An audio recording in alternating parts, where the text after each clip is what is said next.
We made it. And honestly, it's a shame we don't have more time, but it's been spectacular going on this journey, not just with this show, but with all of you. I mean, how could we refuse? You had us at Net-a-Porter.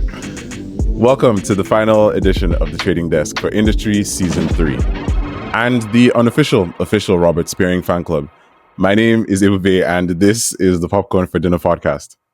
This week, Industry's third season comes to a close with a heart-wrenching finale that pushes the envelope of the show narratively, thematically, cinematically, with impressive writing and directing from Mickey Down and Conrad K, as well as incredible performances from the entire cast. This episode was explosive. And I'm honestly still picking up the pieces, but I'm not doing it alone. So joining me for the final time for this particular ride, anyway, more on that next week, is Ebuka, who once again is still recovering. And this time he's brought with him Jeremiah, who shared his thoughts on Industry in our season 3 preview and has helped shed new light for us on everything from Barry to the Bear. But that's not all, folks. I promised you amazing guests at the start of this run, and I've delivered every single time. Why would I stop now? Why? For the finale, we're doubling up because we also have Fatou of the Dinner Party History podcast, who has so much to say on this show that she's given up on everyone who's still sleeping on it. Okay. Misery makes strange bedfellows, as Kenny once said. And gentlemen and lady, it's a full house, and we have quite a lot to do today. Amicably, of course. Are we ready? Barely. Let's go, I guess.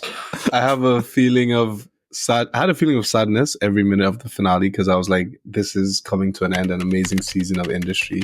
But I'm also proud of them because it did feel like the perfect series finale.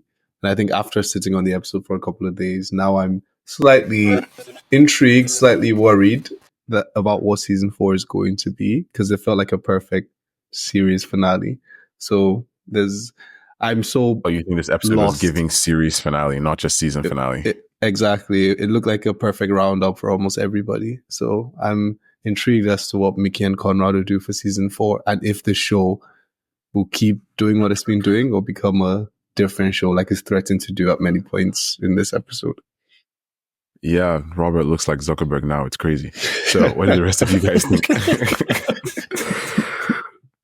Yeah, no, I'll just echo what Ebuka was saying. It felt very much like a series finale as I was watching, but like I was watching with the knowledge that season 4 was still going to come. So I'm like, okay, but where are we going? But I wasn't really worried about that because I was still appreciating what was in front of me. Like I think watching the finale and just thinking of everything that has happened this season, because a lot's happened, was like they delivered an amazing season of television is the best way I can put it. So I really appreciated that. And that's where I am at the moment. Because now that I've watched the second time, I'm thinking about some of the decisions that they made and then making sense of them now. It's like, okay, so I kind of can see where this character might be able to like continue on from this. But then, yeah, I loved it. But like Ebuka said, it felt like a series finale. So like, I finished it with like a blank slate. Like, okay, whatever you guys want to do in season 4, whenever that is, hopefully not too long. Like, I don't want to wait 2-3 years, but like, whatever that is, whatever you guys want to do, I'm game. Like,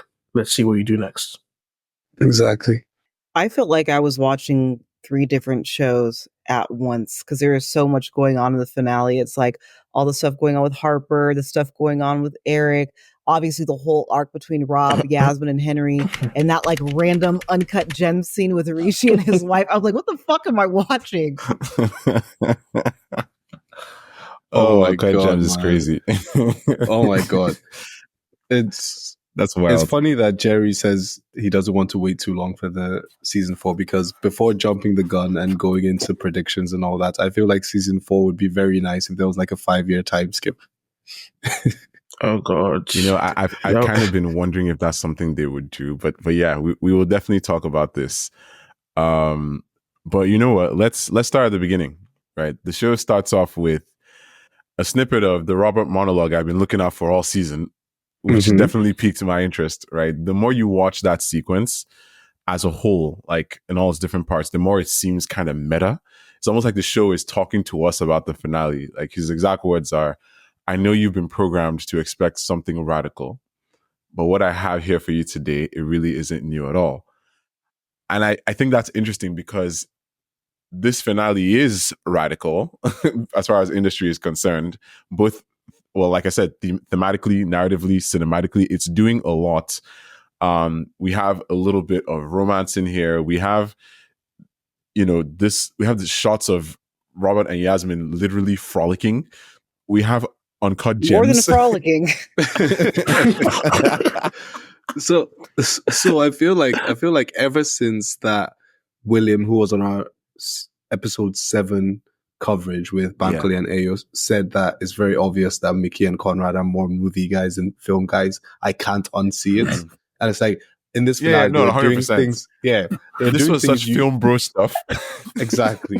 Like they were playing with a lot of stuff. They did flashbacks, montages, non-linear storytelling. It was, interesting. And like the whole scene with Rob and Yaz at the dinner table is very much movie. They literally had a cut to black at the end of the Rob and Yaz storyline. Like they let the black screen stare at you for a minute before showing you Eric. Mm-hmm. Yeah. And that was effective for showing the time skip. Yeah. Oh, there's that too, but also even just changing the tone, because like I said, the Rob and Yaz thing feels like a whole different show, and then just switching straight without the black screen to Eric in Pierpoint would have been kind of weird. I think it allows you to sit and then reintroduce to a new show, I think. Yeah, I get you. Because so much has changed, right? Like it's pretty wild actually, because I knew things wouldn't go too well for Eric, right? That's another thing, right? A lot of my predictions actually ended up somehow coming true in this episode. Like, I didn't expect to be right about some things, but I was still very shocked. I knew that Eric would be probably in a worse place than he expected, but I didn't really think that he was going to be quite literally cut off, right? Because when you think about it, it makes sense that this season would conclude with the end of Pierpoint as we know it. Because like our original 5 guys who we started the show with, they're not there anymore, right? Mm-hmm. Harry is dead. Harper was fired. Gus is in California. Robert has left. Yasmin is, doing whatever it is Yasmin does these days. And even Eric and Rishi are gone, right? And Sweepy and Anraj too. So there's so literally we have nothing tying us. Even Bill Adler is gone. Like there's nobody we knew before this season, like that we're actually connected with before this season, who is still there. Kenny and Jackie are gone too. Like literally everyone. So that's part of the reason I feel like a time skip would be interesting. Like I wonder if season 4 would even bother showing us the Henry Yasmin wedding. Like would we even need to see that? Right. So like for all we know, it's going to take us straight to Harper in the US, because like she must really hate health and stability if she's choosing to go back to the one place that she's been relentlessly avoiding for the entire show. That girl needs help. Okay. I don't know. I think at that point there's just nothing in the UK really left to her. She conquered it. She did the corporate job. She got fired, but she made all that money. Then she did the shit with Petra. Yeah, she became Bobby Axelrod. Right. It's just like, okay, there's like not much else for her to do. It's like now she's got Otto Moston's backing and his money, but she could do it in New York because she didn't want, it's like, I wouldn't want to go back to my hometown too if I was in a shit position. Like, I don't want to go back if I just got fucking fired from my job. But if I made all this money, I'm on the Forbes under 30, it's like, I'm in a better place to go. That is true. That is true. She's winning. She's quitting while she's ahead. The whole episode just made me really nostalgic because it reminded me of like my own experiences. I'm not like literally, but like, I don't know, like, hey man, we don't judge on popcorn for dinner. So. But I have like, worked my way through corporate America, and my last job felt a lot like industry in all the worst ways.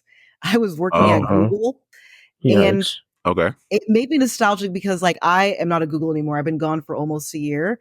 And as I've left, as like just like as Harper left, it's like people just slowly started leaving too. And so it's like now all the people that I started there with are also gone. So it's just like, damn, here we all are. It's all over. Like Pure Point as we know it is not the same. It's all just different. Yeah, I mean, seeing it as well, seeing the emptiness, like the sheer vast emptiness of it was something. Like this trading floor is like the set of industry, like all the crazy moments, you know, like and, like all the stuff that's happened. Yeah, yours. Like seeing all those sheets on top of the computers was really something to behold, and clearly that was the case for Eric, right? I mean, what do you guys think he's feeling when he's in there? I mean, I know we see him basically sobbing. He has that cool thing where he throws a baseball bat at the camera. I wonder how many times he had to do that. And you know, he also calls Harper at some point, right? So like, what do you guys think Eric is feeling when he's talking to Harper on the phone? Full circle moment. I also feel like people are kind of just like, oh, well, he got that $20 million, like he's fine. And people are being like kind of less sympathetic to Eric because he got all that money and more sympathetic to Rob, which I'll get to later because I'm just like, shut the fuck up about Rob. No offense. Rob will get over it. I think it's a good thing that Rob and Yasmin didn't get together. And we all know they were never meant to be. With guests that are coming for Rob. This is great. I love Rob, but I'm just like, him and Yasmin were realistically never going to be. Because my thing is, 100%. I also experienced it at work too, where it's like you meet somebody at work, you spend all day together, you have this really strong connection. It's like dating in captivity. It's not the real world. Like they're not actually hot. Is amazing. They're not actually hot. Now. They're work hot. And then once you leave work, you're like, oh, they weren't even that cute. Honestly, I was just at work. This is perfect. For Eric, it's just that like this was his baby. No wife. No custody of his kids. He just dogged out his best friend who's dying of brain cancer. He's dead at this point. And so it's like the only thing he had left that gave him any sense of pride, dignity, and accomplishment. They knocked his ass out. Yeah, they gave him $20 million to go, which is like an insane amount of money that all of us can't comprehend just getting for leaving your job. But it's just like prosciutto money. This prosciutto money. Oh my God. I love that line, but it's like now he has nothing, and at this point, it's like he's older. It's like he could go to another bank, but it's like at that point when you're a partner, right? It's like, what's the point? That's actually one thing I've always considered when watching industry, right? Because I remember when they fired the guy from season 1, Clement, and I was wondering. I was young, I hadn't started working at this point, and I was thinking he's probably made a lot of money in his life. Why is he clinging so desperately to this job, right? And someone explained to me that it was more about identity than anything. Like there's people here who spend more time at the job, think more about the job than their wife and kids, right? And then you take that away from them, they become lost in a way that they haven't been probably since like first year of university. So it's a big adjustment period for people like Eric who lose their job. And I think he's just looking at the sheets and everything. And my first thought was like, oh, this looks like a graveyard of ambition. But then I was like, no, it's the graveyard of humanity, right? All these people come in. He was looking at himself while he was young, came in bright-eyed, all the dreams of immigrant son, you know, money solves everything. Exactly. And then he's seeing that, oh, wow, all of that. And it ends here with someone with more ambition kicking me out. So, yeah, very... Sorry, just because when you even brought up Clement, it's amazing you mentioned that, because I think Conrad and Mickey have talked about this as well, like in terms of what you give to that career and everything. When Clement was fired, eventually he dies at some point, and he leaves a lot of stuff to Robert, who his real son. Yes, like, you know, did he have no one else, like because of the job? And it's the same thing with Eric. I'm thinking, like you mentioned, he's lost everything and he's feeling empty, and obviously we're visually seeing the emptiness around us, but also Eric is this person that has always held on to being active on the desk. So when they essentially gave him that early retirement, it broke his soul. Adler in the same way also, he was dealing with brain cancer. He's like, no, I'm fit to work if I say so. Like they do not want to let go of that identity of still being active, still making more money, because they ask him, Harper asks him, did they pay you? And he's like, yeah, but not enough. He even at some point on that call desperately asked, are you hiring? Like Eric, who is just I actually think he just considers it. He doesn't want it. He actually just plays with the idea. Of course not. But like it was like a joke. But like the fact is, there's a shakiness in his voice as he says it, that there's still some sincerity to it. Like he probably wouldn't actually work Harper, and the way she laughs off as well, and she's like, I'm happy they paid you or some shit like that. And he's going to need something to do. He looks so aimless with the bat. He's like, what do I do now? Like we've seen him with that bat when he's making his trades, and now there's no trades to be made. It's just ghosts all over with the white sheets on the computers, and nobody is there. Like that emptiness it's scary for people like that, I think.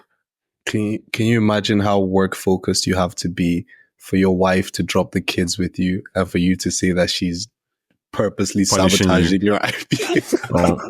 Wow. That's wild, bro. And one of those girls actually asked him, she's like, you forgot about us. And he's like, no. And do you know the funny thing? I believe him. He didn't forget. He was too busy being mad about it. There's no way he could have forgotten. It's insane, please. Oh my God. Okay. So I actually really enjoyed. Fatou was going to say something about Rob and Yaz, about how Rob would be okay, and everyone's giving him so much sympathy. I'm intrigued to hear. I've read a lot on like the industry subreddit, and no offense to them, but there are a bunch of fucking incels in there, because I'm just like, you guys are acting like Robert's like this poor nice guy, like, oh, see, they always go for the rich guys, and it's like, it's not about money. Yeah, because no matter what, Yasmin was backed against a wall in a place where it's like, if she would have not did what she did, she would have been fucked. And it's like her relationship with Robert would have suffered, because it's like he's going to get screwed up. Like there's just no conceivable way that would have worked. And anybody who was truly bothered and disturbed by that, like, oh, she just picked the rich guy, you're an incel and you need to look inward. But I just think it ended on a good note, because I'm just like, Robert knew it wasn't really going to work. Yasmin knew it wasn't really going to work. And it's like, he also got the seed money from Henry. He fucked his fiance on his own grounds and came inside her. What else do you want this man to have? What else is there? He got it. Robert won. Robert kind of won. I'm not gonna lie. As Robert's favorite fan, right? I was happy for Robert, right? Because, Fatou spoke about how work romance is different from real romance. But I feel like Robert and Yaz have almost a perfect relationship, right? They could grow old and at 70 be like, oh, that would have been so amazing. They never had to be real. It's been real, essentially. Exactly. They don't get to go through and everything everywhere. Exactly. They don't get to go through ups and downs with each other. He just has her as this hot aristocratic girl, and she has him as the commoner who worked in the same place as her, who was hot for a while, and they never have to run into any real problems. And he's happy for her because, like we said, Mark is going to give her things he could never give her. And yes, it's not about the money. Robert's not going to be a poor man, and she didn't choose Mark just because he was rich. But like this, and that's the thing I said with Mickey and Conrad. This season, they've tried very hard to make it very, very plain, because like we said, serious finale vibes, right? They made reference to power like 3 different times with regards to Norton, Muck, and when the lady was on the phone, literally asked Yasmin, you and what family? Who is going to do this for you? So man, Robert will be fine. He gets to dream about Yasmin and think she would have been perfect for him, but he knows that they did the right thing, both of them. Yeah, I don't know, man. It's funny to me because I think based on the comments on the breakdown we released right after the episode, right, with Bankole and Ayo, as well as conversations I've had with people in my own life, I know I'm not the only one who knew that watching that woman in the car with her kids at the gas station and seeing Robert gleefully scratching a card was like top 3 most stressful moments of Yasmin's life. Like it's literally the moment when she sees Robert through that glass door of the convenience store that she calls Henry. Like it was immediate. That's insane, first of all. he comes into the car as well, and he says it's never too early for bagged snacks. And her disgusted laugh is just like, it's like that of a duchess who was just offered instant oatmeal by a peasant. Like it's wild. It's Respect for Monster Munch. I don't know why. Why would Yasmin? In fact, I'm gonna start my eat the rich agenda, because come for everything, come for chips, come for fish, whatever, and leave Monster Munch alone, right? And Space Raiders. It could have been Monster Munch and Space Raiders, one of them. I mean, like you said, it's never too early, right, for those things. Exactly. And the fact that he scratches the card though, without any expectation or even any hope of winning, is what really baffles her, right? It screams rat race to her. And remember, this is Robert we're talking about. Robert is an Oxford-educated, extremely well-paid investment banker, despite coming from nothing. And he's been left a not insignificant inheritance by someone he actually looked up to. Like, the show it's gone out of its way to establish already that Yasmin can't bear the idea of not having an infinite safety net. Like, you remember at the end of season 2, right? She's talking to her father and she thought he didn't have any money. And he has to tell her like, oh, no, we still have money. Generation's over. And then she relaxes, right? She was about to have a panic attack, right? She needs someone's infinite largesse, if you will, right? So, and that being the title of this episode is very significant, because despite Yasmin's best efforts to make herself and other people believe otherwise, she's just not built for independence. I don't know. Do you guys agree? I think it's that. And also, I feel like the one thing people are glossing over is like the familial aspect and the protection. Like when Lord Norton was like, no, you're exceptional, and gave her a hug and embraced her. It's like she never got that from her dad. Her dad, which we will get into, was never going to be able to provide that to her because he's a pedophile and a creep. But it's just like, I think just like having the protection, obviously having the money, having the safety net, but it's like having a male figure that does not want to have sex with you and just cares about you, wants to protect you and make you safe. Obviously, and like, that's just, I get it as to why she did it for those reasons too, because she was never ever going to get that in any other way. Also, I'm glad you said that, because I felt like, No, I felt like people were being a bit. So when I first watched the finale, I felt like everyone was being slightly harsh with Yasmin a little bit, until I watched it again, and then I saw the disgusted look when she asked him, "Did you win she said, your little lottery thing?"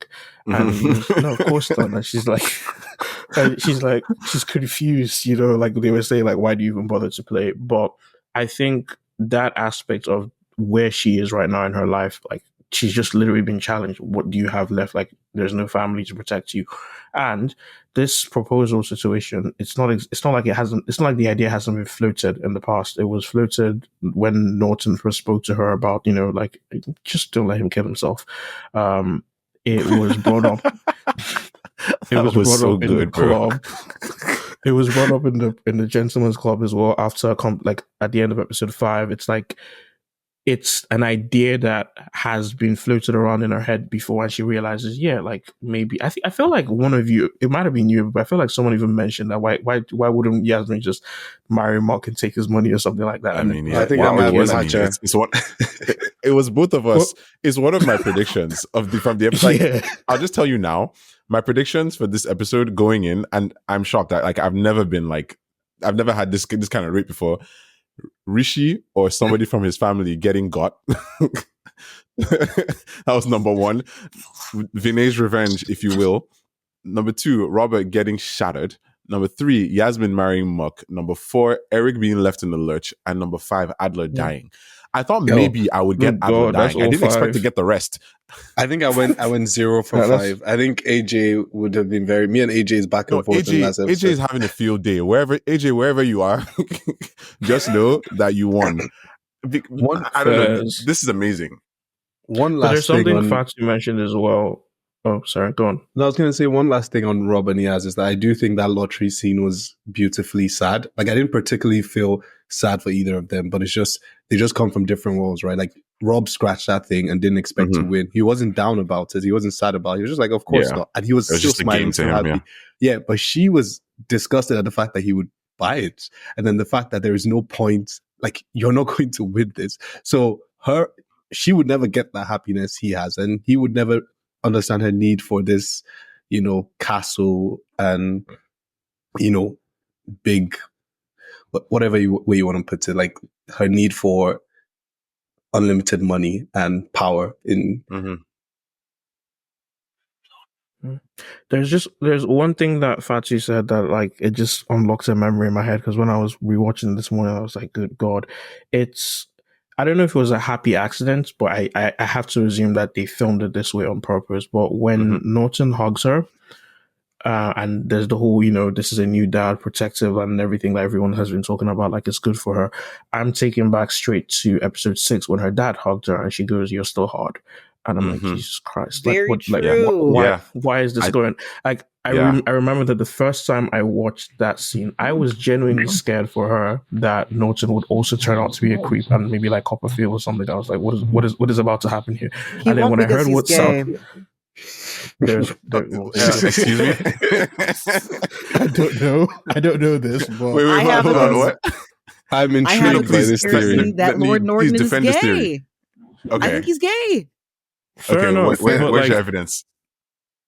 I just think the way he talks about like not even wanting to be there anymore, and it's like he's not into it, and he's like, yeah, it's like I could leave these things to my daughters. I won't do that. I have to leave it to somebody. And I just think the way he talked about his childhood, of his dad hating his daughters because he had all daughters, then he finally has a boy. And he's like, my dad ended up hating me too. It's because he's gay. Oh, that would be a very interesting hint. Like, the last line, amazing piece of writing. He did actually say that he was very fey and he was doted on by women. Exactly gay. I see it. This is interesting. This is now headcanon. I think we have to accept this. First, apparently, one of the definitions of fey is excessively refined, quaintly unconventional, and campy. So, we might have a winner there. Sounds Lord gay Norton to me. might be Lord Norton might be. That is gay. Actually amazing. But actually, you know what? Let's actually delve a little bit deeper into Viscount Norton. So he's played by the amazing Andrew Havel, which he's just a great character actor. Let's be real. Like, I feel like the one bigger thing that most people in different audiences would have seen him in is like The Crown, and Norton and Yasmin wearing the literal same old money outfits during that scene was just hilarious to me, because I don't know if you guys realize this, but they're wearing the same shirt, and I think it's the same pants too. Like it's just like a uniform for the house. It's great, but it's fine because the house was there before them and it will be there after them. So the line of just his line delivery and his choice of words, actually, when he said he always knew her father was a predator, was so expertly done, because it was chilling. It landed so well, and he just continued talking.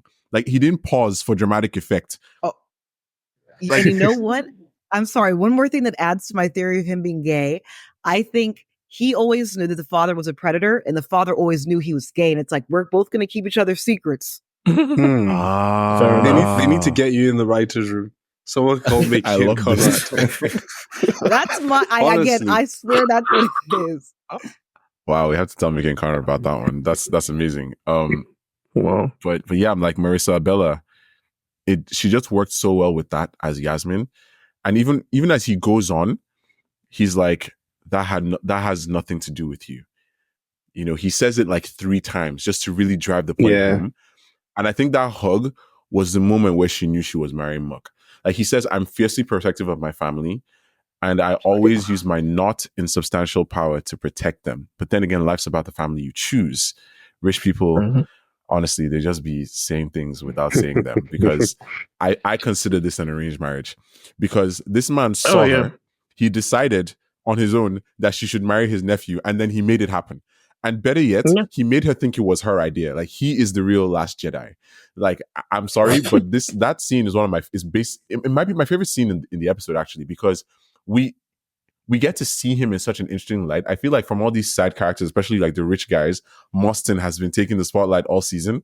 But this guy, like, he really came through in this episode, and I definitely enjoyed that. So you think that? Oh, sorry, go on. I was going to say that you think that he didn't, like, she's not aware that it's not just her idea, because, like, again, like, I feel like he has floated the idea in the past. Yeah, so I feel she knows that is something that he wants, but I feel like in this moment, she feels like it's something that she's choosing. She's choosing Like to she do. wouldn't have seen that as a choice if he didn't create it. You know what I'm saying? Yeah. So like he created that choice and now she's made the choice. But it now leads me to a few follow-up questions regarding Yasmin herself, right? And we're going to get to that whole revelation at the end because I know that a lot of people have questions about this. But the first thing I feel I need to ask, is Yasmin a psycho? In what sense? No, I don't I think so. she has survival instincts. Yeah, I think she's You just say survival broken. instincts? I don't know, Yeah. man, because you can actually, she's obviously not clinically psychopathic or anything like that, Yeah. but you can see her mulling over what she's going to do to Robert before and after she gives him what he's always wanted, right? I mean, juxtaposed again with shots of them literally frolicking in like in a pond. Like, what is going on? Like, sleeping with Robert was wild enough, but why tell Henry? Okay, so I think one thing I can say is I think her telling Henry and the entire conversation with Henry actually when they agreed to get married reminds me of Yasmin's dynamic with her first boyfriend, Seb, where she likes the dynamic where you don't feel good enough for her. And that's why her and Robert had that long back and forth in season 1 and season 2. Now she's recreated that, and she's gonna enjoy that for the rest of her life. Muck is never going to feel like Muck is never going to feel like he's good enough for Yasmin because of how fucked up he is, how much he needs her. Meanwhile, I think with Robert, she feels that he does think, you know what, fuck it, I've gone through. Robert knows her well enough now. Exactly. Because Robert was in position. Season 1, Robert wrapped around her finger. And he grew out of it. But now he's telling her to stop her games. She's not like, okay, we can meet as equals and, you know, consummate it and have it feel real. Like they both said on the pier, like it feels real. It's a moment of, what's that word? It's a moment of, what's the thing? Vulnerability between both of them, right? And they have sex and it's real and it's pure. And she tries to say, I love you like 6 times before Robert brings himself to say it once, to believe her when she's saying it. And yeah, I think she mirrors that. And we find out that's because of what she said to him before at the pier. Exactly. And I think people have debated that scene, but I think that's him believing her. That's, oh yeah, I did get her to love me, or she did eventually love me, but you know, she chose something else. But yeah. So that actually leads into one of my other questions, right? Because people are talking about the montage that we get in the episode when they make that engagement announcement and Robert and Yasmin are staring at each other, right? Some people think the montage was a bit much. Some people think hokey. It was cheesy. Like in a good way though. Like some people think that it should have just been the two actors staring at each other and we should have seen that, right? I feel like it drove in that this wasn't just tragic, but it was also painful, right? Because when Robert leaves Somerset, like I said, they show us the conclusion of his conversation with Yasmin at the pier, you know, followed by him smiling. So my question to you guys is he smiling because he's accepting that he was just completely delusional to think that he would be the exception? Or is he smiling in triumph because he's now more certain than ever that he is the one person she will ever truly love? I think it's the latter. My headcanon will not allow me to think anything other than the latter. I think it's same. Yeah. And I think that's why they put the montage in there, because he's thinking everything they've gone through, and then the pier, and he's thinking, you know what? We did actually get there in the end, Yasmin.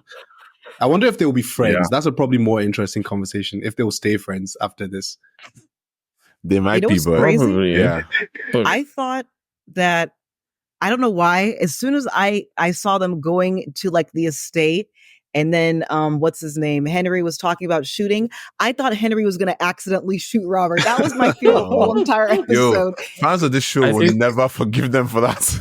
Never. But he might have. It's something like, technically in reality, he might have done if like Rob actually stayed for the hunting trip. Just because, remember again in episode 5 where he's asking Rob, was it episode 5 or I think it was episode 5. He's asking Rob if him and Yasmin ever actually slept together, and then he says, "Because I'm a sexually jealous man," and he says that with such a look. I'm like, he would probably get rid of Rob if he could. Yeah, he said he can't decide if he wants to love him or kill him. So or kill him, yeah. And meanwhile, she's here getting proposed to with her father's signet ring, saying "Thanks, Daddy." God, Let's not do that again, please. But this Yeah, that was okay. But here's my headcanon now with this whole like, are they going to be friends? So what if her goal, right? Because for some reason, he decides to ask, "Where do you want me to come?" He didn't have to ask that, okay? But he asks it anyway. And she tells him. And then he does it. And then now it's like, okay, what if her goal is to have Robert's baby? So she can have a piece of him going forward and perhaps even ensure that the Muck/Norton estate goes to someone that she actually cares about. And like she brings the sparing line into nobility. Like, is that too tinfoil out of me? So this is why you asked if Yasmin is a psycho, because you are a psycho. Yes, this is why I asked if she's a psycho. This is so, I thought the same thing, but then I was just like, when they did the time skip, she clearly wasn't pregnant and she was doing cocaine. So I'm just like, she must, and it's so crazy because I don't know why, but when she was talking to Muck and he was talking about going under the bridge with some tramps doing snaps, their needles, injecting, and my friend was like, "Oh my God, he has AIDS." And I was like, "No, I thought the exact same thing. I'm not gonna lie to you. I thought he's like, he's gonna die of hepatitis," and I'm like, "No, he's not." The fucking line delivery wild, bro. I share their needles. Kid Harington beautiful. Is the gift that keeps on giving in this show. This man can act. Like, I'm sorry. I never watched Game of Thrones. But wow.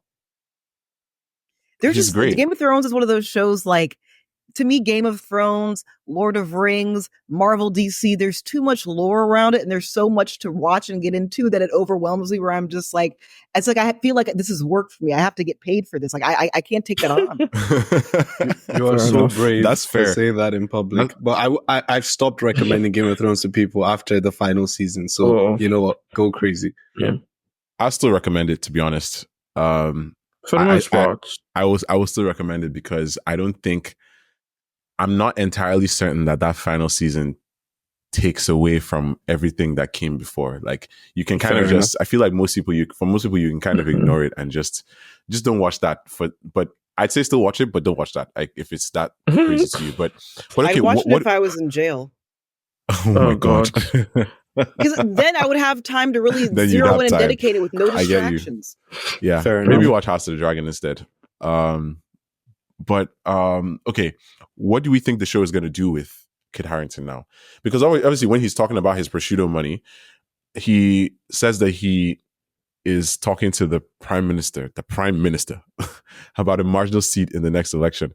So, like, do you think we're going to see more of him? Like, could he actually win elected office? Like, could season 4 have Yasmin doing Yasmin things as Lady Muck and Henry literally pulling a Tommy Shelby? put it this way, right? Kit loves being Henry Muck, and Conrad and Mickey enjoy working with him, and I think they tend to keep people they enjoy working with, because one of the things they said crossed their minds at the end of this season was having the gunshots be for Rishi instead. But they enjoy working with Saga and want him to be involved in a season 4. So I'm thinking they can't even get rid of a character like Rishi, where it makes so much sense for him to just go and be a forgotten memory. It was ready. Yeah. If they wouldn't do that, then I think Kit still has a role to play in the next season. So I think they'll all be coming back. Can we talk about Rishi, please? Yes, please. Yes, please, Fatou. Please tell us about Vinay's revenge. So I think people are really appalled at that scene, and I do think people think that Mickey and Conrad jumped the shark with this. This is not industry. This is not what it's about. But I'm just like, well, I mean, that is not what the show is about historically. But it's like, if you're doing things like gambling and you owe somebody $500,000 and are getting mixed into the wrong stuff, something is going to happen. And I read the interviews they were talking about how Rishi finally needed consequences. And some people say, like, oh, well, him getting, basically dressed down by Harper and embarrassed, and Entourage and Suki coming in, that was enough. But I'm just like, that doesn't really resolve the issue of the gambling. Please. For a And I man don't- exactly the episode we saw where he won and then went back in and lost everything, and that guy won't learn from people Like people shouting do at realize him, that like, in episode 7, Rishi's arm is broken, right? right? Okay. Like Right. Vinay And broke that his didn't arm. stop him. The thing is, I initially didn't like the Rishi thing, but that was because of my own personal feelings towards gambling and the addiction of gambling. I didn't like that his Okay. consequence for being addicted to gambling was You his didn't like wife. sickness for entertainment. Yes, because truthfully, what his wife was saying is correct, right? Like gambling is a sickness, Oh, yeah. and Vinay is a predator. But there is no rule in the book that says, the bad guys can't have to be punished. What I said was I wish Rishi's come up wasn't done by someone like Vinay, who was a predator, right? I wished it was something else. But yeah, that's just because I really do think, because 500k in the hole, Rishi should be smarter than that, one. So he's not normally going into this. Yeah. And two, right, the problem is someone like Vinay, how does he even plan to recoup that money? Rishi is broke. I'm and not you just sure killed he his does. wife. Yeah, I think it was I don't know what he was literally trying to just- get out of Yeah, this, because he kept goading Rishi on. It's like, he owes you, but you keep giving him more. Like, why? I think it's because one, he knows says like it. you have like a job like this, so it's not like you're some random guy working at Tesco that owes you $500,000. It's a guy who's an investment banker. Like, I'm assuming you're going to have the money. And I think the whole shooting of the wife was not planned, and he truly was just getting agitated by what she was saying, and just shot her, just like gut reaction, like, I'm mad, I'm going to shoot you. Well, yeah, of course. Fair enough. I mean, Yeah. And that's the thing, right? You can't bring in a Chekhov's gun like Vinay, who is a literal mobster, and then nothing happens with that. So, like, this was always going to end badly. I mean, Jerry, what do you think? I think, no, I agree with everything you just said. And in defense of the filmmakers, see, we're even calling them filmmakers at this point, but in defense of them, I think it helps in their style of separating the style of show we're starting to see. I think throughout the season, we were having like little hints of different types of shows. And you guys, Banky and Ayo talked about how this episode felt very different. Like, and I think William talked about it in episode 7 as well, how there's like the Yasmin and Robert thing going on. There's a Rishi thing going on. And I think that if we're going to see more of, I mean, even people having this whole theory of Yasmin's going to end up like Princess Di, fair enough. Like, if you're going to have a show that is capable of delivering that, this is a good way to introduce us to a world like that, a world where gangsters do show you that those consequences. So in hindsight, I liked this. Like, for one, it was shocking. Like, as soon as she started screaming like that and like the panda thing, she's too like, privileged. Oh, I'm sorry, because I'm sorry. Harper would not be in this situation. Robert would not be in this situation. Yasmin probably would have died faster, because that's an interesting way to look at it. Yes, no, because to have honestly, the audacity. That's what I'm saying. Like, she just goes and starts yelling. Like, this is who you want to provoke. Like, my favorite line. Are you not aware of what's going on? My favorite line is when she says, "Get rid of him or tell him to leave, because I am not talking to this man directly." At that point, you know how Rishi looked at her. Me too. I looked at her. I was like, "What do you mean by that? What do you mean by get rid of him? How am I going to get rid of him?" She literally was testing his gangsta, and she was like, "I'll show you. I'll show and you shot her exactly." right It's like in the head. Oh my god! Right, and it's like the penguin. I knew she was gonna get shot once, because Rishi pushed that kick towards her, and I was like, these guys are gearing up for like. I just knew, because then the music, like the music increased, her voice faded. I was like, yeah, she's gonna get a headshot. It's gonna hit the generic painting that Vinay just pointed out, and her face is gonna end up in the cake. Like, this is the painting that they're going for. I'm not realizing I actually loved the entire scene, because even when we walk into the apartment, right? Remember in episode, like the Rishi episode, and Diana is explaining to the people in the country, whatever, that like, they're decorating that, and if Rishi had his way, it would just be like an all white like house with like little touches of silver somewhere. And we go into Rishi's apartment now that he's moved, and that's out, what it is. See? Like, even the cake is all white, and it's just, like, I loved like just bringing all that together. And yes, we have to change the tone quickly back into Uncut Gems and whatever, but like at the end of the day, it is like that's the natural conclusion to the journey that Rishi has been on this season. And also, someone asked something about why do they keep giving them money? I think he basically says that in his back and forth with Diana. Like, she says like he's preying on Rishi, and then Vinay goes, well, he's preying on my generosity. Like he's getting increasingly agitated. Like at the end of the day, Rishi owed Vinay 200K or at least he told Diana it was 200K in episode 4. He presumably settles that with whatever he gets from the big payout, the pound, whatever, everything that happens at the end of the episode. And he doesn't learn a thing. So, of course, he goes straight back into betting on horses. And he is in another hole, a much bigger hole this time. So, of course, it makes sense that like they will keep giving him money. At the end of the day, this is someone that no matter how no matter how big the hole he digs is, he can always find a way to pay back. Because Rishi is that gambler. He will just keep going and he will find the money eventually, but he will just keep going. So you're fine to continue giving money to that person. He just paid you back. You just have to squeeze his arm a little bit, like break his hand, and except this time Rishi now has lost his job and probably doesn't have that job anymore. And Vinay is like, right, so how do you intend to pay me back this time?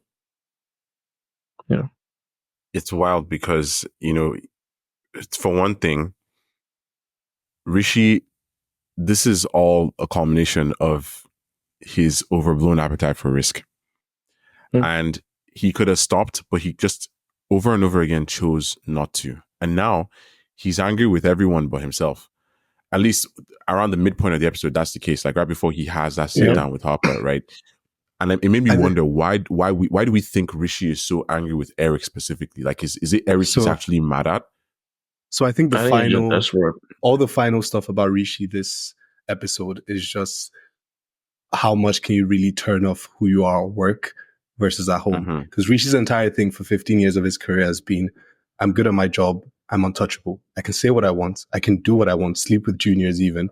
I am untouchable because I'm the one who makes money on this desk, right? So he goes out of work and he just seems to think he will remain untouchable, right? I'll just keep gambling until I make it back, or I'll just keep treating my wife anyhow until, I'll fix it in the end. Because that's the thing, right? Like traders, some days, I've spoken to a trader before and he says you need to be able to let go of yesterday, because there's days where you lose your desk £50,000 and you need to come to work tomorrow and not be scared to do a similar trade because you lost 50K the last day. So it's like the idea of I will always find a way to fix it. Like look at his short and Sterling, right? He was so deep in the fucking hole until one piece of news changed everything. So it's, I don't know, Rishi is one of the scariest characters on industry to me personally. One, because of like just the idea that you could actually be good at your job, but it could be bad for everything else in your life, right? And he's just a stark example of that. So it's it's scary. And like I said, very, very on the nose this season. They don't want you to miss any of the lessons or idolize Rishi the way people idolize Walt and other terrible characters. Exactly. Because he didn't have to quit the way he did. Like that is part of his appetite for risk. You didn't know that what Harper might be offering you was a sure thing. Like you didn't even know that. You should have listened to Kwasi and Obi in your text. Please, Fatou, what do you have to say? I thought about that too, because I'm just like, oh my God. I was so annoyed when he quit, because I'm just like, if Pierpoint obviously was going to end up going into shit, you are going to get a severance package. Like when you lose your job, you get severance. So he risked his severance, and now there's something. And he could have gone to another bank too. Right. And also, like, obviously, like a company like that, you have shares of Pierpoint. The shares were at like fucking rock bottom. So even the stock options you have are rendered useless. So I'm just like, I think Rishi's arc this season was play stupid games, win stupid prizes. I like that's also that's beautiful. So do you guys think that even with Diana dead, because he looks genuinely terrified, but oh my God, the acting in this episode. But my understanding of this is he's terrified, not apologetic. Do you guys think he's actually, because like the consequence was still someone else dying? I'll save the last thing I was going to say about this, but like, do you guys think he actually will turn around and learn from this episode? I think it's very real.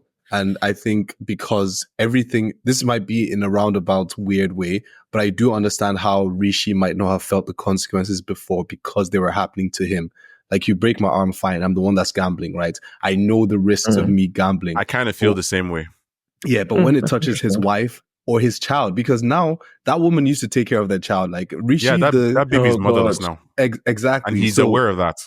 Exactly. And it's because of him. That's guilt he's going to have to live with for the rest of his life. So I actually do think it might make him apologetic. How he's going to bring it back, I don't know, because I don't think Vinay is going to leave him alone.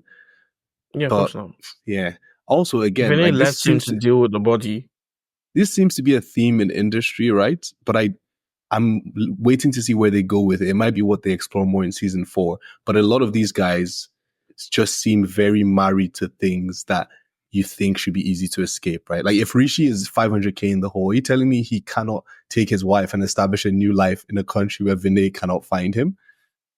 I don't know. I feel like getting to 500k is kind of, he just always believed he would make it back. So let me not go that way. But my issue is that even if he did make it back, he wouldn't have paid it. He would have just used it to gamble more. I don't know. Like Fatou, what do you think?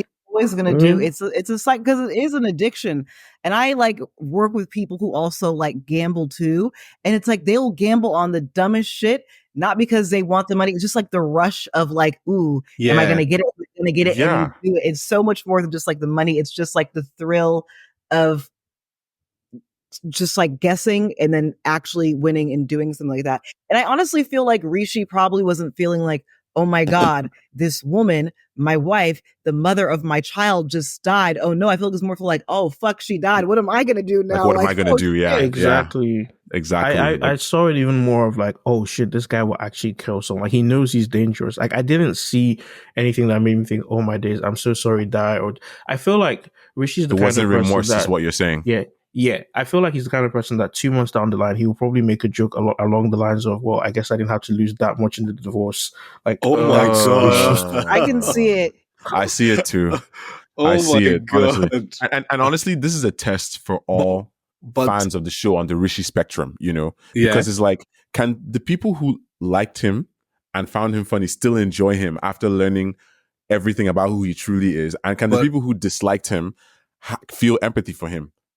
Are we saying that's the real Rishi though? He might make the joke about the divorce, but that might just be his machismo external. Of course. I think he just never takes shit seriously. Yeah. Even as he's getting dragged by Harper, he's like, she showed her beef cuttings on the net, or whatever the fuck he said. And I'm just like beef cuttings is crazy, bro. And I'm that's like, this crazy. is why you are in the situation you are in now. You don't know how to watch your mouth. You don't know when to take shit and that's why seriously. No one likes him. Like that's Rishi's actual problem now is that no one likes him. No one is pulling for him. Even when he left, you need was connections there a reason in this industry for him to quit? Couldn't he have just gone and taken the job? That's what I was saying. Like he could have just gone, but he just had to talk. He just had to talk. He couldn't keep his mouth shut. Also, another thing that makes it funny with the whole Rishi arc is that he says something before he's leaving, and someone says, "Your jokes are dead, mates." And that's the first time. I loved it. Everyone's that's the first time anyone has ever actually said that outside of HR. Because nobody ever responds to him when he makes those crazy jokes. Oh my God. Nah, you bro, know, like, but that's also the thing. Like, I do think, because I agree with you guys, but I do think there will still be an element. There's an element, I agree with Ibukai a bit. There's an element of like, I have to put this on because he says as much in episode 4 when he's when they're having the meeting that Eric tells them they have to spend at least 15 minutes in the room for. Like, that doesn't sound scary at all. But he literally says, this is part of who I am. Like, he's essentially saying he can't separate the two. Like, he said, it makes me good at my job. And everyone's like, even Yasmin is looking at him like, do you actually believe that? Like, you're demented or whatever.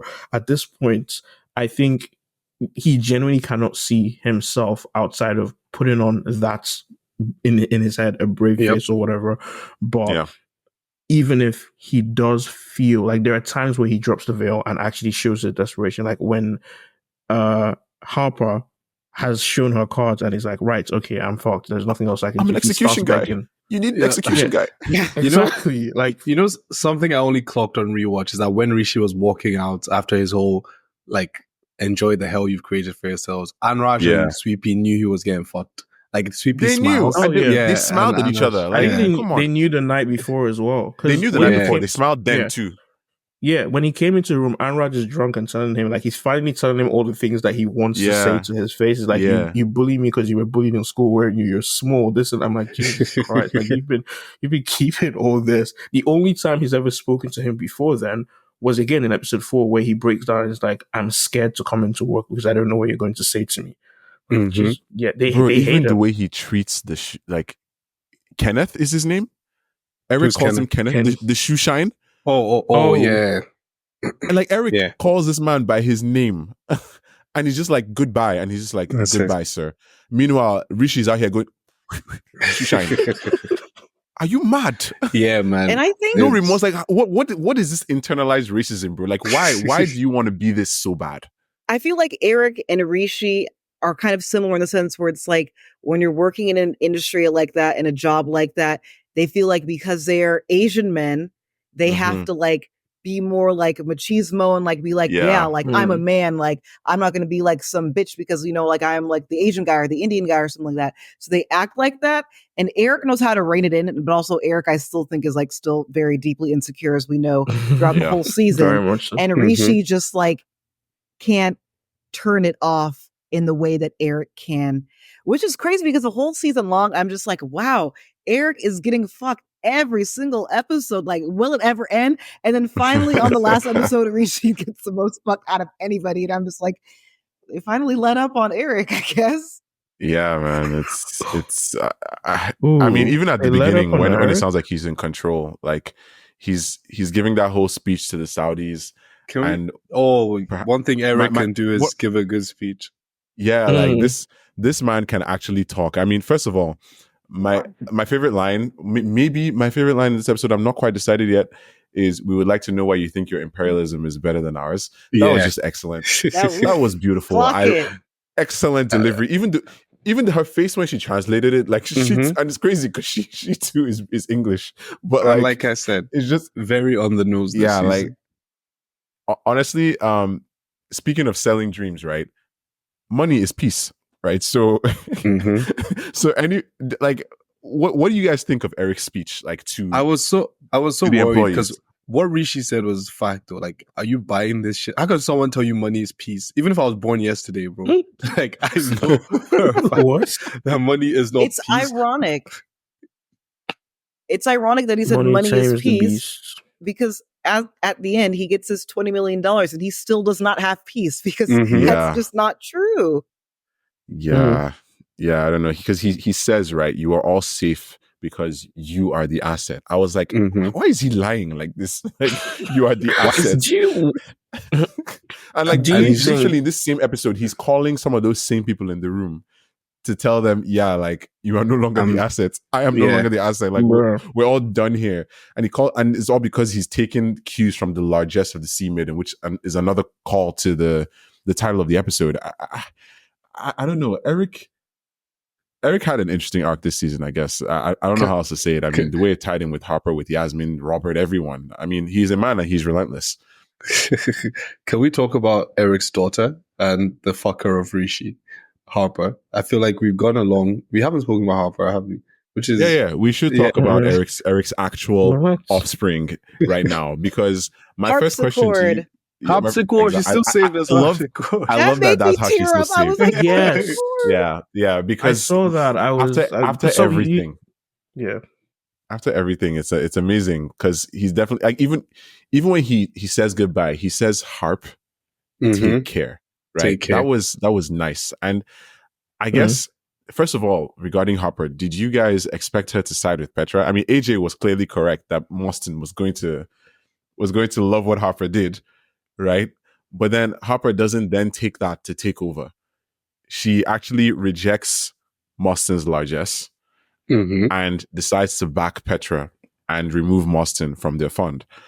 What do we think of this? Okay.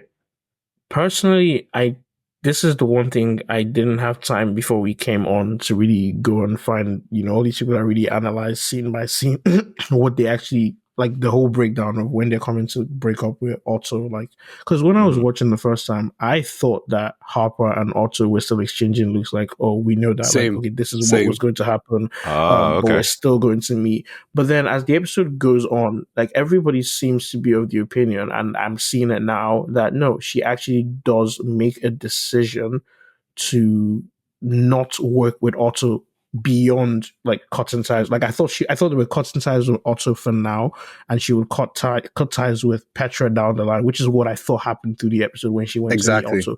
But I mean, that's what's going to happen now, I think. Yeah, but it wasn't her intention. It seems like those were two separate decisions as opposed to one plan from the first meeting at the start of the episode. Yeah, it was because she realized she can't be helped. to explain it. Yeah, exactly. I need someone to explain why. Essentially, the same question the guys had. Yeah, I thought the entire thing by Otto, where he comes to tell them this is totally unacceptable, was performance by him and Harper. That's how I read it the first time I watched it, right? I didn't know that he was actually That's what I saw too. Them. Yeah, and then it turns out Harper, because, I'm not going to get into whether the finances make sense and what he was complaining about, but yeah, I was confused too by that. Although Harper is going to New York now, which should be interesting. I wonder if there's still going to be an industry in London. Because this one that everyone is going to America. Roberts, Harper, Eric might go back.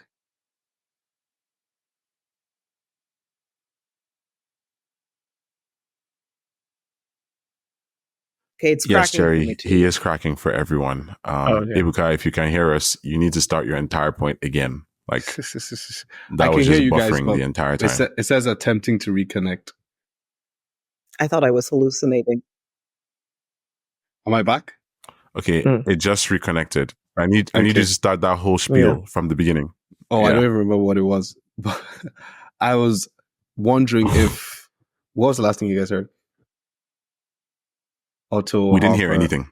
I was saying that's how I read the whole Otto, Harper, and Petra thing, and now I'm wondering, but it's not important, the financial jargon and if my reading was correct. But what's important is that she chose stability and partnership, reflecting on all her actions before and how they led her there, and she found out that she couldn't do it. That she needed the thrill, she needed the juice, she needed something that felt more risky because she's an adrenaline junkie in a corporate suit.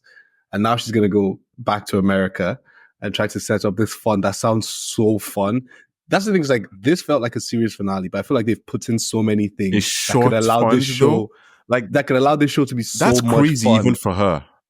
Because it's crazy even for her. A fun that only does shorts and doing corporate espionage. So think about, there could be an entire season where corporate espionage where Harper is going head to head with someone just as smart in a firm that is doing some illegal shit. And her entire thing is, how do I catch this person? They've got so many places where they can take Harper's fund. So I'm interested in that. I mean, I'm just worried that there'll be no. It's a real thing because there's a woman, I think she's in New York, who does that in real life. Her name is Fahmi Kadir, and she also has a short only fund where she does like forensic accounting to see who's doing like she does basically what Harper's doing, but not the legal version, I guess. Yeah, I feel like Harper's version. How would you know when you're that good? Like that's when my you're that issue. good, you don't get caught, according to Otto. I love the way Otto talks. I suppose, but with Jesse Bloom involved though, like, because I feel I guess we can assume that we might be seeing the likes of Jesse Bloom and even Gus in season 4 if David Johnson comes back to the show. I hope we see Gus. There are a lot of people who are actually very disappointed by the fact that there was no Gus this season. Because people were invested in his storyline. I definitely want to see Gus again. I don't know if the actor is actually interested in coming back or not, but I would as soon as they said Jesse was out, I was like, ooh, I wrote in my notes, is Gus coming back? Like, it's possible. I mean, they brought back Greg. I miss Gus. I miss Gus because he had like an interesting life perspective as somebody who's Black in the UK, but coming from like immense wealth and privilege, because Harper was like the complete opposite, not from the country, didn't come from money, didn't have that like aristocracy. And I feel like we lost that good perspective. Because again, I'm American, so I'm just like, a lot of this is beyond me anyway. Like, I know obviously race matters everywhere, but class tends to be even more emphasized in the UK in a way that I just can't grasp, but I can see. Is that something you've learned from your exploration of UK snacks? Listen, I think the UK Wait for snacks that thing to is come another on. reason why I could never live in that country, because I'm just like prawn crisp, prawn No, I don't cocktail know. prawn crisp, What is cocktail are what? terrible. that's it. I'm not a fan of prawn cocktail. Fruit gums, Fruit no gums. thank I mean, I do you. like. I am partial to a pastel. Smarties, That's not Wait, ours. you hate like That's you Smarties? Smarties? guys. That's where. Oh, no, okay, Smarties but in you hate America is Smarties? like fruity candy that tastes like vitamins. really? What? Smarties is not chocolate in America. I What can't is the That is imagine you're the point? best shocked. description I've ever heard. I can't I imagine like Oh you're my I shocked God. like when you have. Frutella. I like Frutella is Frutella. amazing. But my thing is, Yeah. I don't care because I made like TikToks about like trying English Mhm. snacks, and oh my god, the white people from the UK were so mad. You don't like it because you're used to chemicals, and I'm just like, the chemicals are good. I'm sorry, I love my chemicals. Give me the red dye, the high fructose corn syrup. Because You this, should try I'd shortbread. rather Oh have my it Early God. Grey. I like Oh, bread. they love shortbread. I Yeah, like a shortbread is digestive great. biscuit. It's fine. Exactly, hobnobs. You I know, love we're shortbread. good at biscuits. Jaffa cake, You have to give us that. Jaffa Mm. cakes. No thank Yeah, you. Jaffa She's cakes are putting terrible. thumbs down on hobnobs, and she doesn't like Hobnobs, yes. Jaffa Smarties. cakes, Oh, okay, no. fair enough. Yeah, Jaffa cakes are an Wow. I'm abomination. just Okay. like, I I don't This know is about not I moderation, moderation, appreciate but American like, snacks. Like, I'd rather have hot Cheetos. Yes. Will I die? what? Probably, but I will die eating a hot Cheeto. Oh And oh my my god, God, man. I'm with Yasmin. When Robert was giving her that battered sausage, I was like, battered sausage, like Oh my yuck, god, ew. come on. You have to try it. Sausage. Like you have to try it. It's actually really good. Actually, I'm not gonna lie. Even I was like, "That's a bit much." Oh, I was like, "That's a bit how much." would you feel Sorry. about a battered Mars bar though? Like from Glasgow, there's a shop that's famous for selling deep fried Mars bars. And we also do deep I'm an fried American. What do pizzas. you mean would I like something deep fried? Yeah, like let's be Deep real fried here. chocolate. Yeah, you And just deep hand But it at the in same a time, that jar. pizza. sounds crazy. Yeah. It doesn't even taste Deep like Mars fried Deep fried anymore. what? pizza. Yeah, deep fried pizza. You know, I'm curious I've enough to eaten try deep that. fried ice cream. I would try it once just to know, like curiosity, but Yeah, you no. can It can just hear your sounds like heart you've just break shaved off 2 dancing. days of your life, like willingly. Yes, honestly. You hear your heart doing the doggy. Wow. Oh my This is God. random. Back on industry, because I had this thought. The way Eric fired Kenny and Mhm. talked Mhm. about like how he had him in a vulnerable spot, like he saw me at my lowest, like helping him with the sobriety thing. The way he had all that information, knew Kenny, knew him in a very deeply intimate way, and fired him because of that mostly, is the Mhm. same thing that Yasmin did at the end with Yeah. that lady. Alondra. Yes. Alondra. It's crazy, Let's that get into scene- Yasmin and Alondra at the end of the episode, shall That we? was Who wants to sad. go Bit first? sad, isn't it? The one thing I was going to say about that scene, or Ibuka, do you want to No, you do go the first. honors? You go first. That one scene is us seeing Yasmin being the worst of her two, like the two dads, her two worst dads come there. Because she's just done the thing where Charles and Hanani Publishing would pay women hush money and then hire them. And that's exactly what Yasmin just did. Mm-hmm. And then she did the thing that she saw Eric do to Kenny. She just picked her two worst dads and said, I'm nothing like them, but I'm going to be exactly like them when it comes to you. Yep. Yeah. And it goes back to the victim versus villain thing in the industry. And she says it perfectly in the car. Like, what the fuck do you expect me to do? It's them or me, right? Or me. And yeah. God forbid she has someone in the house who has hugged her, who has told her that she is loved. And, you know, it's just a very complicated relationship. Even when she asks Alondra, like, is your child Charles's? I was so happy when she said no, because Yasmin already has enough fucked up relationships in her life than to have a male half brother that is from her disgusting father. And is it Which crazy? is terrifying. I feel like, am I a cynic? But I thought when Alondra was telling that to Yasmin, maybe I'm a cynic, but I thought that was like almost a power move. Like, I know your dad is a pedophile. I know he did something to you too. But I loved you. I thought that was like change the scene a little bit. That's a great read because then the hush money would have been for the affair, but she's letting Yasmin know that there are other things I could say about your father. Right. And it's also something I have against you. Like, I know your dad used to do this to you. So, oh my Yeah, like God. it might not have been completely It would. altruistic, which then now makes us wonder when Yasmin says, get rid of her. rid of What her. does she mean? Does she mean take her out back? Or does she mean pay Oh her god, to now go you guys are away? going into like because season Stevens 4 closed the door. stuff. You guys saw that Stevens closed the door, right? I didn't thought have to that close was the just, door. you know, And cautious of like, oh, let me close the door and fire her with dignity. I didn't think he's again, going to kill her. there are no lines anymore. We saw someone's brains on a painting, so I feel Exactly. like Now, this is what I was trying to say. Like, I didn't want to go to this part of it, but like, if they're going to introduce us to that kind of show, my thought too was she meant get rid of her as in like pay her off. She's going to disappear, whatever. But I can imagine a situation where she realizes, no, these people aren't just power hungry, corrupt, rich, spoiled people. They are bloodthirsty people who literally get rid of you from the face of the earth. And now she's actually trapped in a marriage beyond what she initially imagined. I could easily see the show going there. I'm not saying that's what they would do, but if they wanted to, no surprise there.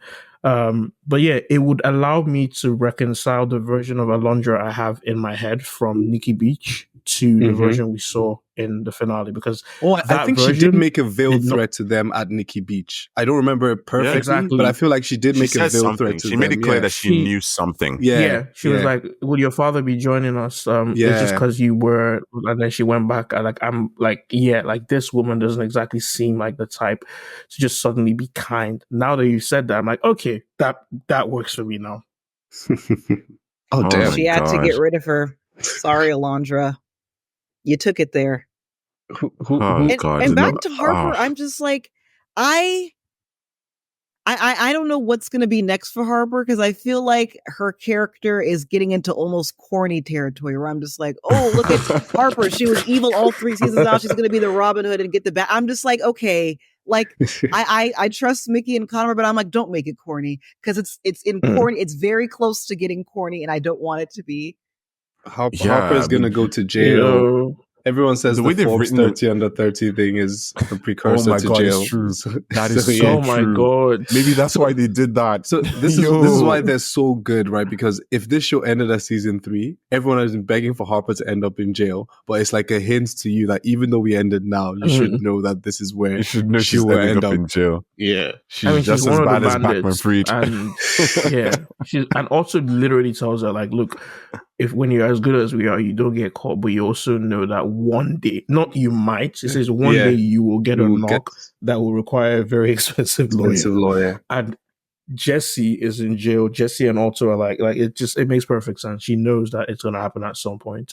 And even with the nature of the business she starts in, she literally says corporate espionage and whatever, but like, just think about it. A firm that operates like that will always be the target of like the authorities. So while they will be rich enough, they will have enough leverage, and they like, it's kind of like when you're watching a news show with drug dealers and stuff, and they're like, okay, these guys seem powerful, but you know that the police are literally, and like the authorities are literally waiting for the right moment. They're constantly chasing after them. So like, that's the type of business that Harper is signing herself up for right now. She might be clean, but eventually there's going to be people just watching, waiting for her to like the same way they were watching Jesse. And it's so interesting because I think Ibubi mentioned the short strategy, and Fatou mentioned the short strategy that happens in real life. And what you're saying now about people watching her is that they were worried about being on the right side of the Pierpoint short and how that would look to regulators, right? Now imagine that 10 times over. Like always being on the right side because you have inside information. What she said to Otto about being covered because people want to see fraudulent companies go under is sensible for a short while. But if you're always on the right side of a short trade, you just bet right every time on a 50-50 chance. It's crazy. Okay, so is this the last we see of Is this the last we see of Petra? Ooh, I hope so. Possibly, yeah. You hope so? Yeah, probably. Wow, you didn't like her. Petra triggered me so bad because she reminds me of every white woman I worked with in corporate America.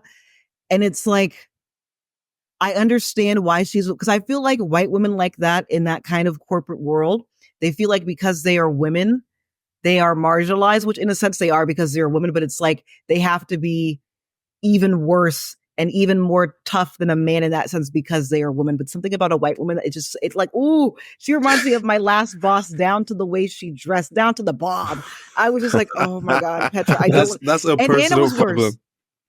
Anna was even worse. But I'm just like, That's because a I'm just like, personal she problem. technically is screwing over Petra. Like, she's not like completely screwing over because she still has Leviathan Alpha, but it's just like, Yeah. she wanted Harper there for a reason. Harper was the one who like really got shit done around there, and now she's leaving. So it's like, oh, Harper was the one who marketed. Like, she needed a people person. I think she can find more people eventually. Not like the Harper, question though. is, yeah, not like no one's like Harper, but like also maybe that's a good thing in Petra's books, because this is also another thing. Petra and Harper have this one fundamental difference, and I picked it up the second time. I think I noticed it the first time, but I forgot about it. When they're going around the banks trying to find, like they're looking for their smoking gun and trying to find which bank is the biggest fish or whatever. She says there's a saying that you can't always know the direction of the wind, but you can adjust your boat sails, which is so antithetical to Harper, because she and Jesse agree on a different philosophy, where Jesse's like, I don't want someone to comment on the direction of the wind. I want someone that can make a creates the wind. They cannot work together. They have there's that fundamental difference. Like, I mean, as Petra Jesse once said, dynamo, right? Yeah, Petra wants to be a dynamo, but she wants to do it the right way in finance. Somehow she's risk averse. Someone with a conscience. 100%. It reminds me of what Jesse once said. Before Icarus fell, he flew, and that's how they operate. Yeah, like they just have to chase that high no matter what. I really love that line where he's like, he asked if you're happy, and I told him yes from the last time I saw you, and he said that's no way to live. That's no way to live. That line. Yeah. It's perfect. So much. Mustard's delivery of the line too. Yeah. Isn't it a shame no one's ever satisfied? Exactly. And Mustard is against this idea of sailing towards mediocrity, right? Yeah. He says that. He says as much in this episode. And it actually, funny enough, makes me think about Yasmin and everything that she's up to.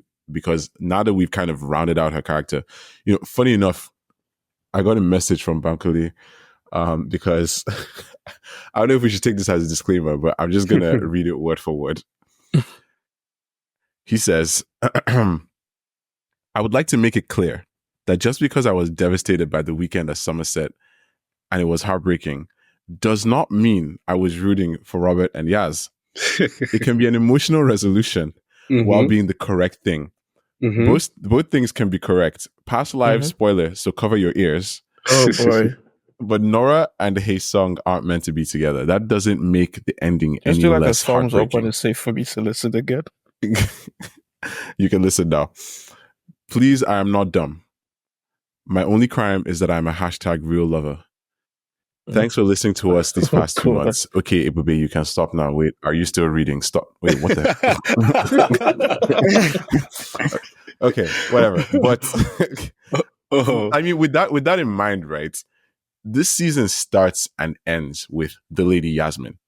And the dichotomy between the two versions of that concept, to me, like, that's quite significant, almost poetic. Of course, I mean the fact that we have the literal Lady Yasmin boat opening the season and the newly minted Lady Yasmin human who closes it, together encapsulating Yasmin's arc, right?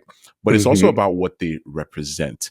One is surrounded by shaky and trepidatious water, while the other is on safe and steady land that's as dry and protective as it gets, right? One is a prison and the other one is a choice.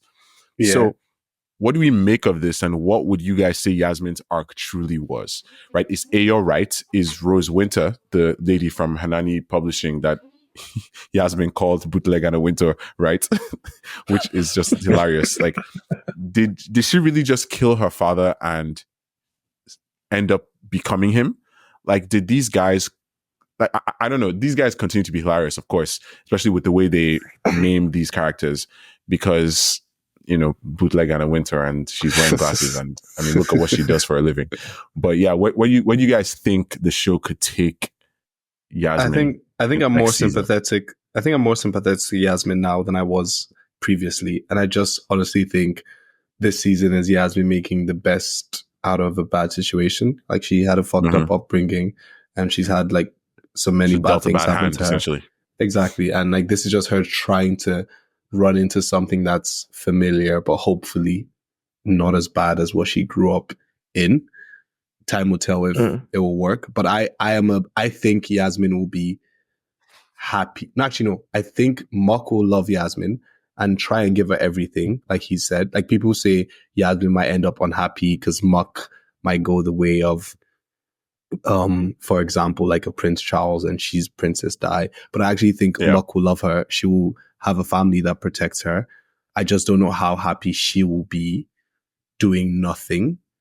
Right? Yeah. She might have one or two ventures which would keep her happy. But that's my only worry. I do think she's in a decent spot and I think she could be happy here. I'll put it like that. There's potential here for her to be happy. Okay, that's fair. Fatou, what do you think?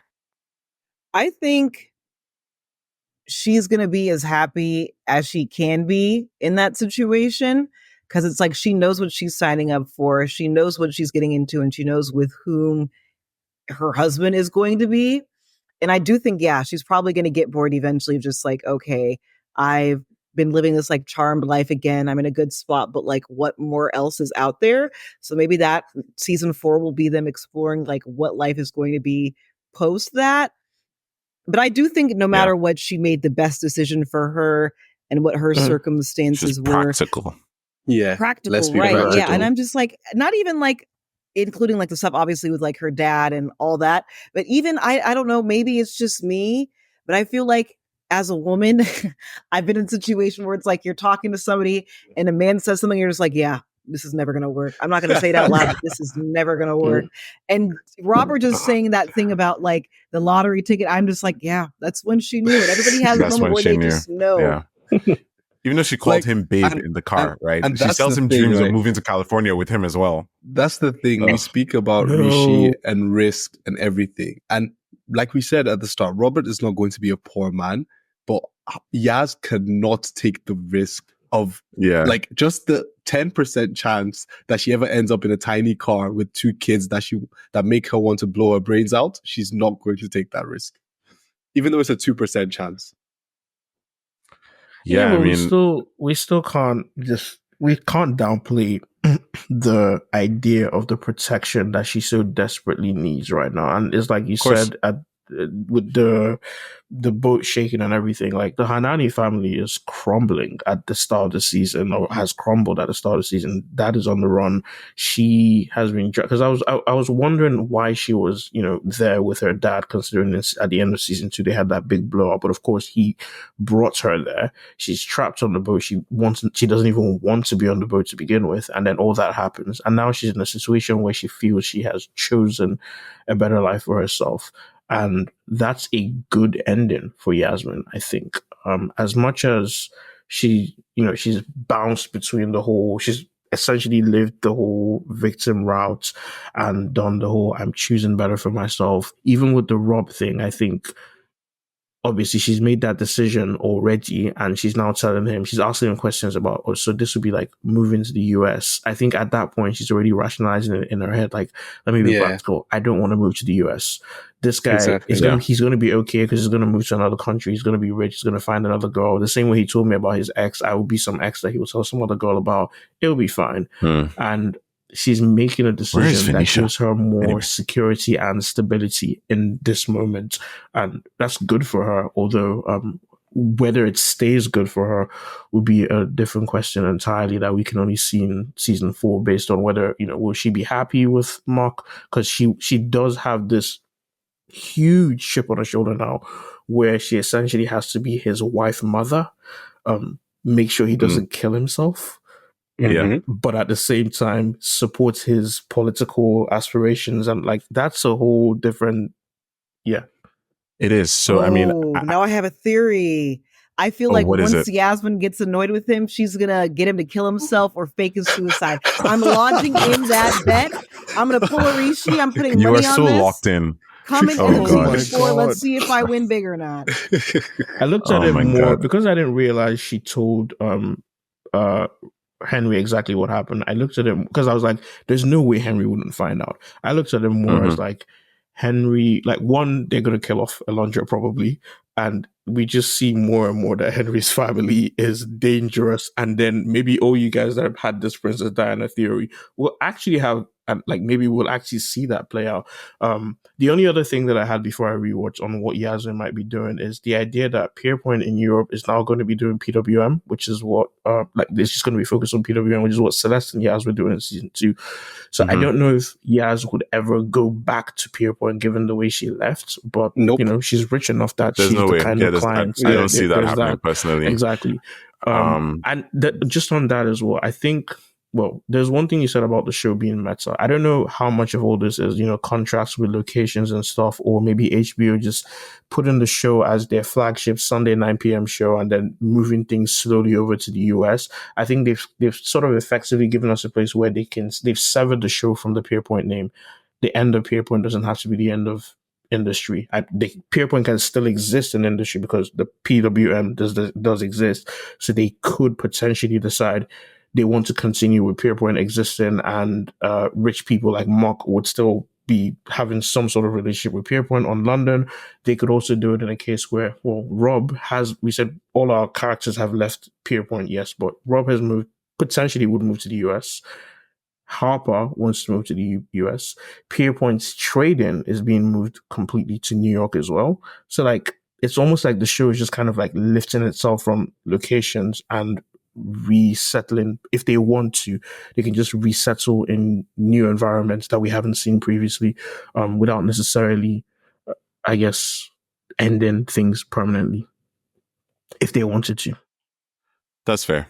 And I mean, some things did end permanently, of course. Yeah, I feel like the show definitely will be able to reinvent itself in a way that makes sense. They've said that they love writing themselves into corners. The Robert Yasmin thing has ended, which in a way that, whether or not you think people think it's fair to Robert, like, it's something that works for that character. You know, we see the look that Muck gives him during the engagement announcement, followed by, you know, just that whole piano cadenza and stuff. But that's probably a good place, I guess, for us to close, because I can only imagine what will come in season 4. Was this the best episode of the season? I'm not sure. I don't know. Real quick, what was you guys' best episode of the season? I like Episode 7. and I like the Rishi episodes, but this would probably be in the top 3 for me. Of course you did. Okay, Fatou, you? I think 7, 8, and then a tie between the Rishi episode and the episode where they're in the costumes and Sweet Pea finds out the Pierpoint's 5. 6. Yeah. Is that 5? Okay. No, that's 5. Okay. I think so 5 is, yeah. I don't know. I just know that from 5, 6, 7, 8, that part of the season was just incredible, back to back to back. Like, everything was great, but they took it up a notch in 5, and 5 was very much. That's why I like 5 so much. It's the idea that the entirety of the rest of the season happens in 5 and then plays out in full. 7 was just insane to watch second to second, but 8 really just, as we're talking about 8, I'm realizing I like it a lot more than I thought. So it might be, I don't know. I thought it was 6, but it might be 8. In no particular order, it would probably be, my top 3 would probably be 6, 8, and either 5 or 3. Yeah. So interesting. That's that's how it is for me. But thank you all so much for listening up until this point. Thank you to my amazing guests. Thank you, Jeremiah, for joining Ibuka and I today. Thank you, Fatou, for being here with us. Where can the people find you, Fatou? You can listen to my podcast, Dinner Party History, anywhere you find podcasts. You can find me on TikTok at Fatou Chains, FA, the number 2, and then Chains with a Z. Fantastic. Also Fantastic. on Instagram. Okay, so we'll link your podcast in the description. Nice. Thank you guys for listening to our 17 episodes of the industry. We've had a lot of industry coverage. Yeah, we do. And oh my God. Robert is not a victim. Robert is not a victim. Robert is not a victim. That is our closing sentiment for this season, people. Thank you so much. Definitely catch us in the coming weeks, as we will have some fall TV recommendations for you. And we have our final takes on House of the Dragon to finally deliver to you. So stay tuned and see you soon. Bye. Love you Bye, guys. guys. Thank you for having Bye, me. guys.